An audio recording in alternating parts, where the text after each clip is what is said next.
10, hut!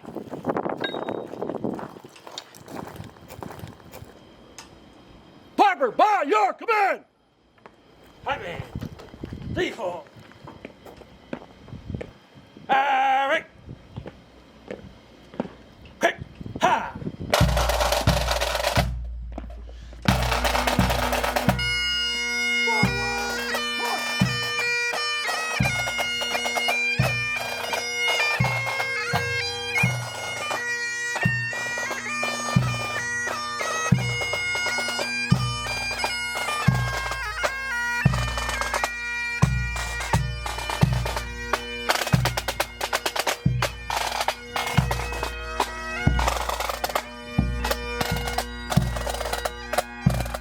Arnica!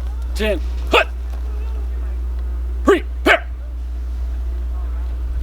I pledge allegiance to the flag of the United States of America and to the republic for which it stands, one nation, under God, indivisible, with liberty and justice for all.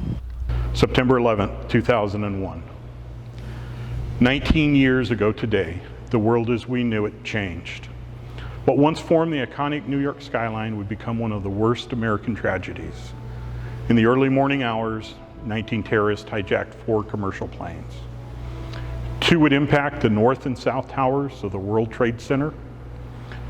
1 would strike the Pentagon, and the last would crash into an empty Pennsylvania field after the passengers overtook the hijackers. These actions resulted in 2,977 fatalities, over 6,000 injuries, and in excess of $10 billion in property damage. This was the deadliest terrorist attack in human history and the largest single loss of public safety personnel in a single event. 343 firefighters and 72 law enforcement officers. Today, that death toll continues. For the many rescuers who work tirelessly to locate survivors and recover the remains of the victims, they live with constant risk of cancers and a variety of illnesses associated with the thousands of carcinogens and toxic materials removed from the remains of the towers. This does not include the countless mental issues associated with their selfless actions that day. In the tragic events of September 11, 2001, there would be many changes to our world. The untold stories of the imaginable loss for so many, the spouses, the significant others, parents, children, and friends. That morning, 3,051 children lost a parent. 17 babies would later be born to widows whose husbands died. We live in the greatest country on earth, truly the land of the free. This freedom, however, is not without a price. From the very beginning of our country, American blood has been shed on our soil and around the globe to protect this most precious of rights. As it's been from the beginning of this great country through today, somewhere in our world or in our own communities, our fellow Americans are putting themselves in harm's way to protect our way of life. Be it the enemy on a foreign soil or the enemy within, the battle continues, and unfortunately, so will the sacrifices. In the years following 9/11, there have been a continuous series of military actions to curb the terrorist impact around the world in which we live.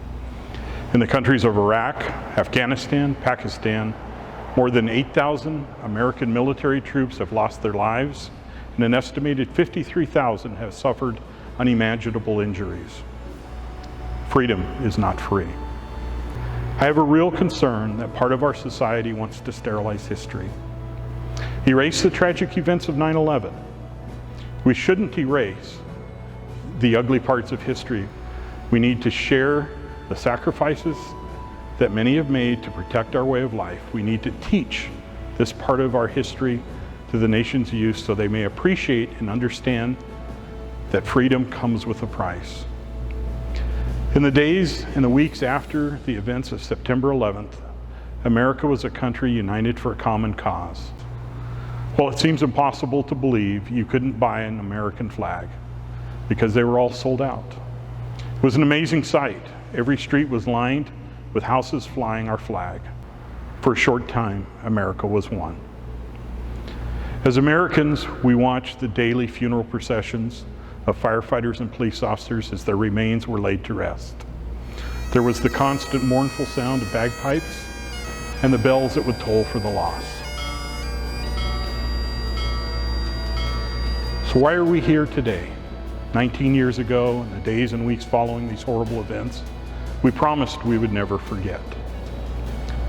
So let us never forget the sacrifices made that day, the sacrifices made following those tragic events, and the continuing sacrifices still occurring.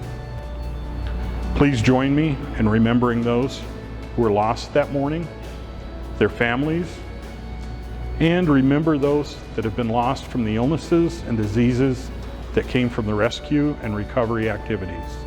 And certainly, let's not forget the sacrifices, both the military and civilians, and conflicts that have arisen out of this event. May God bless our servicemen and women, our police officers, our firefighters, and their families. And in closing, please join me in thanking those who serve and make sure they know that we will never forget. Thank you, and may God bless America.